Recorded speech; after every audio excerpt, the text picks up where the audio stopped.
so you can co-create the bit that you are responsible for, or that you are a stakeholder in. And you can trust that you have visibility over all those other terms where it has been agreed that is a viable thing, right? So if we expand it out from, instead of me buying shoes from borna.com, when we now, let's say I'm a vegan and I don't want to buy leather shoes, and I want a proof in some way that Borna is not selling leather shoes, he's selling recycled shoes from marine plastic or whatever, right? I want some kind of proof or some certificate or some kind of way of validating that that's the type of product, not just your say so. I want some kind of verification or validation that that's what you're buying and that's what you're selling me. And you want to know, because you take such care about marine plastic and environmentalism, you want to know what happens to your shoes at their end of life. You want to know that me as the consumer didn't just chuck my shoes in the sea at their end, that I have maybe sent them back to you for recycling, or sent them, to my local recycle center, and that, there's some kind of QR code maybe on the sole of the shoes that can be scanned at the recycle center, and we can see, and your whole supply chain loop is kind of closed, and we can all feel super good about ourselves recycling Pacific garbage patch.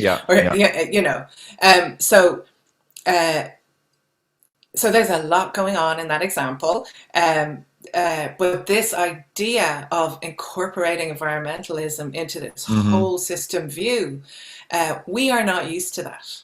When we buy our food, we go into the supermarket. The supermarket is sort of like the Disneyland of food.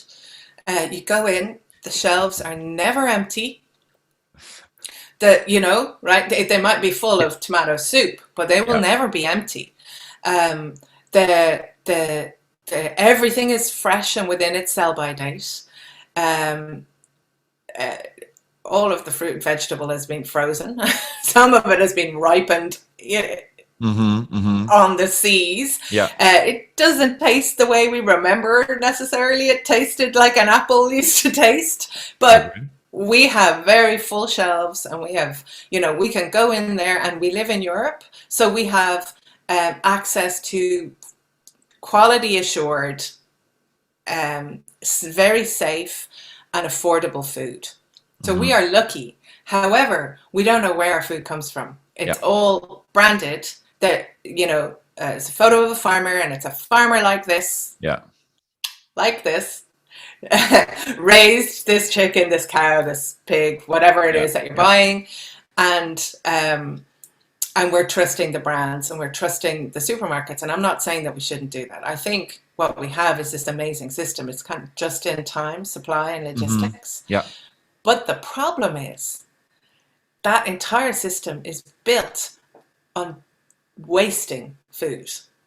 So as food product reaches its sell-by date, or its the best before date, or whatever is current in wherever you are, they remove the product from the shelves. And they, for the most part, they dump it. So, fortunately. Hey, thanks for watching this video. If you want to see the full version, go to the Uncle Gold Podcast YouTube channel or watch the next clip.